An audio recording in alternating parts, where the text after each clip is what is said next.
Good morning, Morai Rabotai. We are continuing on Masechet Avodah Zarah, and we are holding on Daf Tet Vav Amud Bet. 18 lines from the top of the Amud. Today's Amud is being learned. L'schut Yehoshua ben Diana, Yad bat Rivka, Menashe bet Asi. Today's Amud is also being learned for Refuah Shlema of Yaakov Meir ben Nahid. Today's Amud is also being learned. Ilui Nishmat Tzipora bat Yitzchak. We are discussing the sugya of allowance of selling animal to Ovdei Kochavim. We spoke about the fact that there is an issue of cohabitation with animals, that some communities unfortunately had the level of immorality of that sense, and other issue is selling to them because that would be if they iver, and the other one would be for them to work the behemah of a yid when you rent to them, when you lend to them, and therefore we stay away from selling behemah gasam, because that also could end up being a source of misunderstanding for the yid to rent and to lend, and then you run into a problem of a goy working the animal of the Jew. Now, the Gemara started with a story about Rabbah, and the Gemara for the next Amud is going to examine whether or not what Rabbah did was correct or was not correct. So says the Gemara, Rabbah zavin hahu chamra leYisrael hachashud nimkor leoved kochavim. Rabbah sold his donkey not to a goy, but he sold it to a yid that would not care about the isur of selling to a goy. So therefore, he's going to go sell it to a goy. And says the Gemara, Amale Abaye, Abaye, his student, his stepson, right? We mentioned Abaye stands for Asher Becha Yerucham Yatom.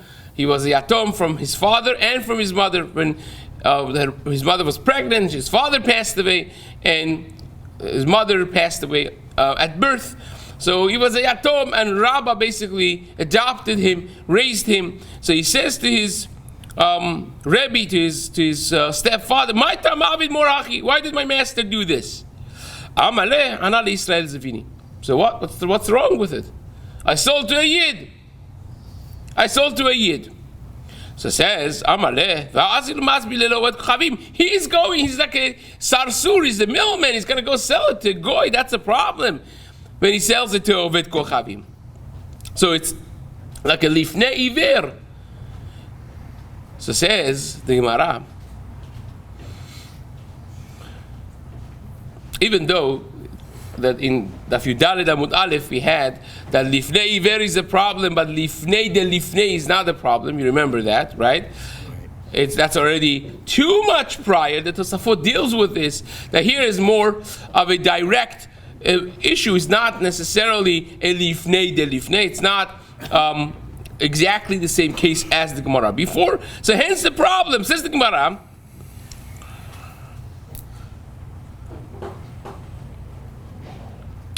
you think Rabbah answers Abaye, says, you think he's going to go sell it to Oved Avodah Zarah? He's not going to sell it to Yehid? He's going to sell it to whoever comes. And hence, because it's not for sure that he's going to sell it to Oved Kochavim, it's off my duties, it's not my responsibility to see to it, not to sell it to this yid. So now we're going to go through a series of questions on Rabbah, which is going to end, at the end of the sugya, is going to end up Rabbah retracting his psak and trying to undo what he did. So you ready for that? Let's go through. Says the Gemara. Itve, he asked him a question. He said, wait a second.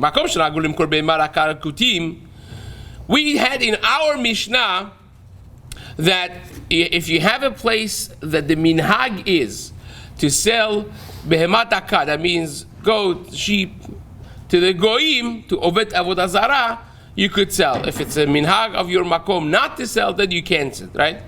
Now this, right, is talking about not the Oved Avodah Zarah, but kutim. Who were kutim? A kuti they were a community that were brought into Eretz Israel by the king of the Assyrian king, Melech Ashur. And they all became gerim. They all became gerim. It's machloket in Gemara whether or not they were sincere gerim or they were gere arayot. Arayot with an aleph, a lion. Why? Because this is in the time of the Beit Rishon, the first Beit HaMikdash, and when they came and started becoming the residents of Eretz Yisrael, surprisingly, they started being attacked miraculously by lions. It was not normal because the Jews were not attacked, these people were attacked. The Eretz Yisrael is the Eretz Asher Enei Hashem Elokecha Bo Mereshit Hashana Ad Acharit Shana. There's a certain hashgacha there, and especially in the time of the Beit HaMikdash, and they realized very quickly that this is not just the lion infestation. It's directed towards us. Nobody is controlling this. Nobody is controlling these lions. HaKadosh Baruch Hu is, and they quickly realized that there's something special about this land, and they all became gerim. Now, you could look at that and say, well, they became gerim because they realized the message from HaKadosh Baruch Hu, and that was gere emet. It was true gerim. Or maybe they just wanted, it's like an aria de isura reviale. They wanted to take the lions off their back, but it wasn't 100% sincere. At some point much later in history, we X'd them out of the Jewish community because they were found to have retracted. They basically went back and regressed. They went back to the Avodah Zarah. They found on top of a mountain, they had a statue of a Yonah, and they were serving Avodah Zarah. So at some point, they were X'd out. But for that period of time that they were actually keeping the mitzvot, the Gemara talks about what their status would be, right? So in general, they accepted Torah shebichtav, and those things that they accepted, they would do even better than the Yidden. And Torah shebal peh and divrei hachamim, they didn't believe in. So hence, this unit of kutim that are ger tzedek, so to speak, right? Ger emet, ger arayot, right? They were, and at the same time, they're not full Jews because they did all kinds of interesting things of divrei chachamim and divrei sofrim that they did not accept. So says the Gemara, in regards to kutim, it's the same halacha. It's the same halacha. And let's read this together. Makom shenagu limkor be'emat hakah lekutim mochrin. If the minhag of that makom is to sell be'emat hakah to a goy, to kuti, not to a Avodah Zarah, but to a kuti, mochrin, then you're allowed to do it. Shelo limkor en mochrin. If the minhag of your makom is not to sell be'emat hakah to the kutim, to this group of people, then en mochrin. My Tama, says the Gemara, wait a second, what's the reason for this? If you want to say it's the same reason as the goyim, what was the reason for Avodah Zarah that you can't sell them a sheep or a goat? Because they are chashud, they're suspected on immoral relationships with the animals. Therefore you can't sell them because for them is asur, and therefore for you is you're prohibited to put a stumbling block in front of them. So Gemara says, well, you want to suggest that the kutim would do that? No. How do I know that the kutim would not do that? I prove it to you. Says the Gemara. Let's go through another braita. Umi chashidid, are they suspected on such acts? V'hatanya, we learned in braita the following. Follow up with me. When it comes to Ovdei Avodah Zarah, to a full-fledged goy, you cannot leave your animal in their puntekaot. Right? You can't leave your animals with them. Zecharim etzel zecharim, even a male animal with a male oved avodah zarah. Nekevot etzel nekevot, even a female with a female. Now you say, well, what's the problem with female and female? The Gemara is going to explain that in a little bit. And of course it goes without saying that you cannot leave a nekeva with a zachar and a zachar with a nekeva. Okay, that's as far as an oved avodah zarah is concerned. Says the Gemara, not only that, you can't give your animal to the shepherds of the Avodah Zarah to shepherd your flock for you. And you can't also be mityachet with a goy, with a Oved Avodah Zarah. right? Because they are chashud al shfichut damim. Ve'en mosrin lahem tinok lelamedo sefer, and you can't give a child for them to teach them, because they would teach them kfira. Their mindset is messed up, and therefore you can't hire them as teachers for your kids.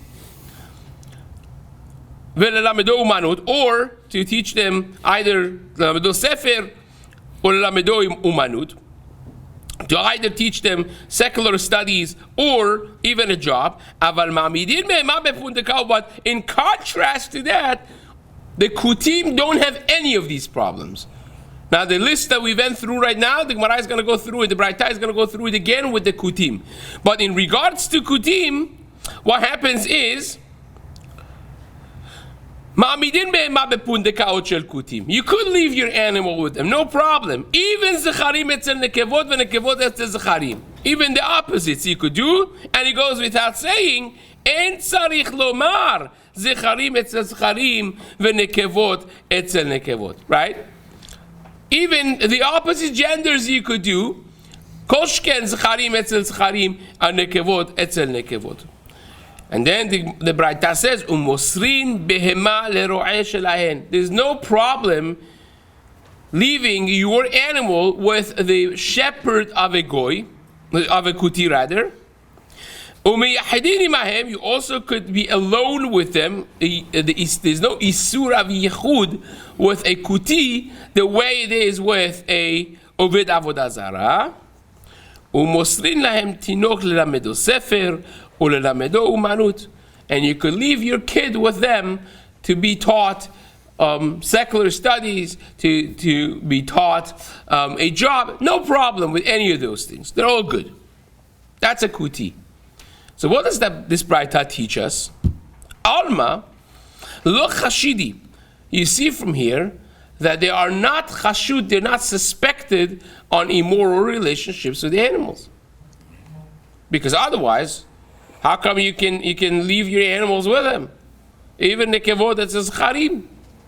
So you see clearly from the Braita contrasting in Oved Avodah Zarah with the Kuti, the Kutim don't have the problem of arayot, of irva, with the animal. So if that's the case, why does the Braita say that you cannot, in a place that the minhag is not to sell be'madaka, a sheep or a goat, to a kuti that you can sell? Why wouldn't you be allowed to sell a behemadaka to a kuti?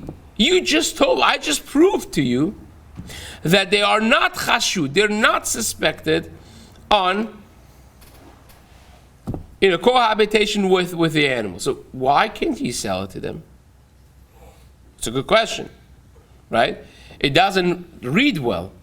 Says the Gemara, you think that's the only thing.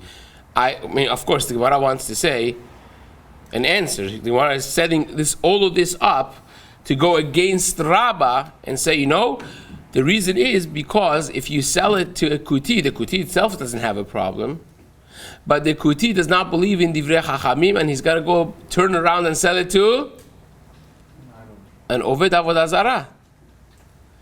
And you see from here, the Gemara wants to say that selling to a Jew that doesn't care about the mitzvot, and it's got to go sell to a goy, would be a problem, not like what Rabbah did, to sell his donkey to a Jew that doesn't care, right? That's where the Gemara is going. But before we actually verbalize that argument, the Gemara has another additional thing to make a makir patish on Rabbah, right? Says the Gemara, Ve'od Tanya, another Braita, Ein mochrin lahem lo zayin velo kle zayin. You cannot sell to them not zayin and not kle zayin. Zayin means the actual vessels of milchama that you kill with them, like a sword blade, like a head of a spear. You cannot sell that because it's going to be used for killing, and that's lifnei iver again. You're assisting a problem. Says the Gemara, Not kelezayin either. Kelezayin means the handle of a sword and so on, the accessories of those items. Ve'en mashchizin lahen et hazayin, you don't, as a job, you cannot take their swords to sharpen it. Anything that assists them killing, you cannot do. Ve'en mochrin lahen, now the Gemara is later going to deal with why the Jews would actually do all of these things for the Persian goyim. Right? Because they lived in Paras, right? And the Gemara is going to deal. How is it that nowadays, meaning in the time of the Gemara, they did all of these things for goyim? This is actually a very interesting thing. Come to think of it, of the Israeli technologies selling guns and ammunitions and different technologies of warfare to the goyim, right? It becomes the whole sugya over here, which we're going to actually have some very interesting factors when we study this sugya by itself. Bezrat Hashem, we're going to discuss some of the very interesting nowadays current halachic statuses of these things. But nevertheless, en mochrin lahen lo sadan, you can't even sell them things that are used to keep the captive. Sadan will be the chain for their legs. Velo kolarin, that would be the chain for the neck of the captives. Velo kvalim, velo shalshalaot, no ropes and no chains. Shel barzel, echad of the kochavim. And guess what? Doesn't make a difference whether the buyer is a oved avodah zarah or afilu kuti, echad kuti. So. Well, let's just wait a second. I understand why you can't do that with a Oved Kochavim. Because the Oved Kochavim is suspected on Shfichut Damim. He could be killing people. And therefore, by you selling those things or sharpening their blades and so on, you're assisting a killer. So I understand why not. But the Kuti, or do you want to suggest that the Kuti is Chashud al Shfichut Damim? You just told me that the Kutim are not chashud on these things. They accepted the Torah, at least the Doraita parts of it, right? Says the Gemara, my Tama, if you want to suggest that the Kutim are chashud, are suspected al shfichut damim, on murder, umi chashidi, are they really suspected? They're not suspected. So says the Gemara, Ela. Oh, sorry. Gemara says, "Umi chashidi ha'amrat umi yachidini ma'in." You said you could be miyahed with a kuti, right? You could be alone on a travel in no man's land with a kuti. Now, if you could never be traveling alone or stay alone with a person that is chashud ashfichut damim. That's why you can't do it with the oved avodah zarah. A person that doesn't care about the human life, and he could kill someone because they have got a few coins, right? You cannot travel with them. You're endangering your own life. But with a kuti, the Braita just said that you could. You could be alone with them, no problem. So you see that they're not chashud, they're not suspected on shefichut damim, on murder. So why in the world can you not sell a blade to a kuti? Why can't you? Says the Gemara, you know why? You may want to say, because you're going to sell it to him, he's going to turn around and sell it to Oved Kochavim. That you see from this Braita now, that selling to a kuti or to a non-observant Jew, so to speak, that doesn't care about these mitzvot, it will be a problem, because even though that the Jew himself is not chashud, is not suspected on cohabitation or on murder in this case, but if they're going to sell it to Oved Avodah Zarah, then that's your responsibility. That's what you see from here. Because otherwise, why can't you sell it to a kuti? The kuti itself doesn't have a problem. So must be, says the Gemara, the problem is that you are responsible to see to it that this guy that I'm selling to is not going to sell it to Oved Kochavim. Right? So says the Gemara, and if you want to suggest, Kuti lo avit tshuva, Israel avit tshuva, you want to say to save Rabbah from what he did, that maybe a kuti is different. Right? Maybe you can't sell to a kuti because a kuti does not do tshuva. He really doesn't care. But the Israel, even though that the Israel is not so careful, but he does tshuva, he's careful to not sell it to a goy. Maybe you want to say that. והאמר רב נחמן אמר רבא בר אבוה כדרך שאמרו אסור למכור לעובד כוכבים כך אסור למכור לישראל החשוד. We have a explicit memra from Rabba bar Avua that just like Chazal said you cannot sell these items to Oved Kochavim, to a idol worshipping individual, you can't sell it to a Yisrael Chashud Nimkor leOved Kochavim either. You can't sell it to a Jew that is suspected not to care and he goes and sells it to a Oved Kochavim. So do you have this now clear, black and white, that you cannot sell any of these items to a Jew that you know he may go and sell it to a Oved Kochavim. So that's like a checkmate on Rabbah.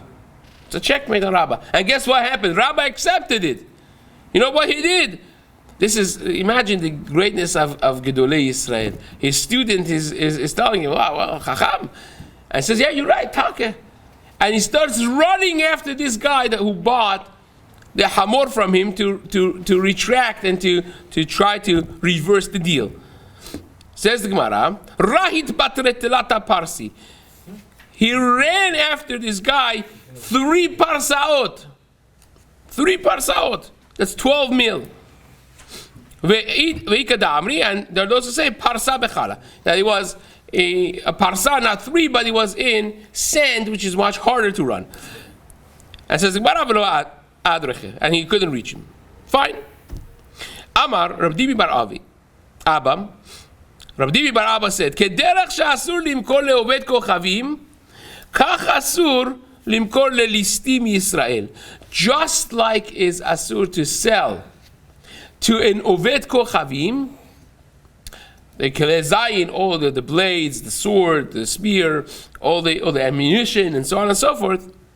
It's also asur to sell to a Jew who is a thief. Listim Israel. If you know that someone has a reputation of being a thief, and he comes to buy a blade, he comes to buy a gun, he comes to buy whatever it is that it could be killing people, still it would be asur to sell to them, even though that the guy is a Jew. So the Gemara says, wait a second. Hechidami. What is the case? How bad is this guy? How bad of a criminal is he? If he is already like a federal level in his, he could kill easily. If he is chashud as shlichut damim, and he has a track record of being a serial killer, then of course you can't say, what's the she'elah? Just because he's a Jew, it makes a difference. It's worse because it's like, there's more ahrayut that you have to see to it not to put a stumbling block in front of a Jew than a goy. So it's even worse. So that can't be the case. We're not talking about a criminal that goes and kills people. Pshita. Hainu Oved Kochavim, that's the same as a Oved Kochavim. And if he's not a killer, then why can't you sell to him? Or it's asur to sell a knife to somebody just because they're not frum. Not a problem. So says the Gemara, no. Le'olam de lo katil. We're talking about a case that the guy is not a killer. He's not a serial killer. He's not, but he is a listim. He is a thief. He's a thief that steals without killing, right? He's gone before you wake up. That's usually the case. But you know why it's asur? Hacha b'may askinan b'mashmuta de zimnin de avid le'atzu le'nafshe.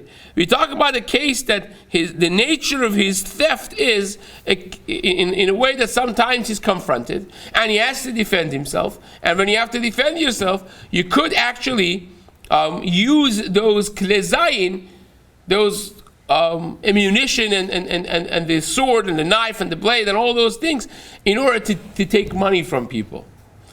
Right? You threaten them with their life and so on and so forth. So you're using that very thing to actually do your theft and that would be considered you putting in a stumbling block in front of the guy, therefore it's asur. So even if he's not going to end up killing a person, if he's going to use those things you give them, right, to hold someone up and to fight back and try to complete their theft, that would also be a problem. Tan Rabbanan, en mochrin lahen terisin. We learned that you can't sell, not just you can't sell swords and arrows and spears and so on, but you can't even sell a teris. What's a teris? A shield. Is they have a shield, going with a sword in one hand, the shield in the other hand. So you can't even sell. We say, wait a second. Why can't you sell a shield? That's not going to kill anyone. The guy wants to conserve his life and protect himself from another person wanting to kill him. Why can't you help that? Says the Gemara. And there are those who say you could sell it to them. So what's the crux of this machloket? Says the Gemara, my tama, ilema mishum de magnu alaihu, ve'achi afilu chiti v'sari namilo. If you want to say it's asur to sell it to them because they use it to protect themselves, what? Protection of a goy is a problem? If the protection is a problem, you shouldn't be able to sell them wheat and barley either. Right. Because they protect their life with it. You eat it to stay alive. I mean, why would that be asur to protect a person's life? So says the Gemara, Amar Rav, if it would be possible, hachinami. If you don't have to support a Oved Avodah Zarah, a person that worships idols, we mentioned this before, the Chazon Ish writes a beautiful poetic piece. He's speaking about the Sugya in Sanhedrin of people who you don't have to necessarily concern yourself with saving their thing if they're found in danger. And the Gemara there says there's a number of people, En ma'alin velo ma'alin velo moridin. Sometimes it's moridin velo ma'alin, people who are of the Avodah Zarah or minin. And says the Chazon Ish, the person gains their ticket to life by a recognition of HaKadosh Baruch Hu's government over the world. A person that believes in HaKadosh Baruch Hu, it's not a matter of religion. It's not a matter of you're a Yid, you're a Muslim, you're this, you're that. It's a matter of a belief in monotheist mindset. And if a person believes in HaKadosh Baruch Hu, he has ticket to the life that HaKadosh Baruch Hu has given. That's the basic core of humanity. And therefore, that's important to focus on, right? It's a person that doesn't have that, it's almost like they have forfeited the right of things. So therefore, you don't have to concern yourself with saving them, right? It's not a life that you have to consider. A life that is Oved Hashem of any sort, then you have to concern yourself saving, right? That's Avodah Zarah. That's the Chazon Ish. The Chazon Ish also says at the end, says nowadays people do not understand this, and therefore, just like it was a mitzvah back in the day to do it one way, nowadays that whole thing does not apply, because you don't have that recognition in the world, and it will be Chilul Hashem, not Kiddush Hashem. So in the past, in the day, it used to be a form of Kiddush Hashem to realize that the world is there for serving HaKadosh Baruch Hu, and if you've got that mindset, you've got the stuff that gives life. But nowadays, he says people don't think like that, and therefore it's not going to be a source of Kiddush Hashem, it's going to be a source of Chilul Hashem. So it's a very interesting piece of Chazon Ish that exists nevertheless. So says the Gemara, if it would be possible not to support them in any way of protecting, if the guy is over Avodah Zarah, but it's not possible. It's going to create eva and hatred and uproar in the community, so therefore you don't do that. But there are others who explain this much more essentially. You know why you can't sell them a shield? Because the Chishalim Zainaihu, because when they finish their arrows, and when they break their spear, and when they no longer have their sword, you know what they do?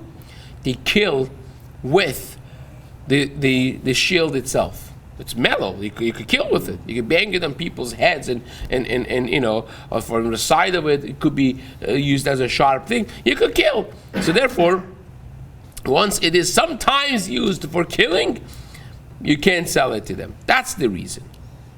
V'yesh omrim, and the yesh omrim that says it's mutar to sell shields to them holds that no. You know what people do when they have no more arrows and no more sword and a spear? You know what they do? They turn around and run for the hills. That's what they do. A person that doesn't have arrows and bows and sword and a spear stands no chance in the milchama. So what they usually do is they just put the shield on their back to protect themselves from incoming arrows, and they just run for the hills. And therefore, sell them shields, chazaku baruch, no problem. Yesh omrim mochrin lahem terisin, you could sell them shields. Why? Because when their ammunition is going to run out, marik arki, they will run away. They will never use that to kill people, and therefore it will be mutar. Amar Rav Nachman, Amar Rabba bar Avuha, halacha ki yesh omrim.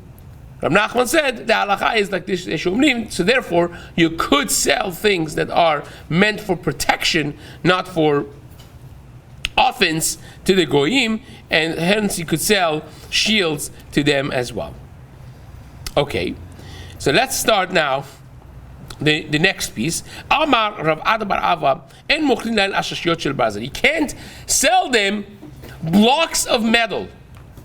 That means thick pieces of metal, just metal that's used for making other stuff. You're just selling them a block of metal. So you can't sell them. Why? Mishum dechal shiminayu kilezei, because they're going to make it, make different swords and other blades and dangerous stuff from the metal. So Gemara says, wait a second. So if that's the case, you leave us no life, because you can't. According to you, you shouldn't be able to sell them a shovel, a plow, nothing. Anything that's out of metal, you can't sell to a goy. Seriously? Gemara says, no. It's very different.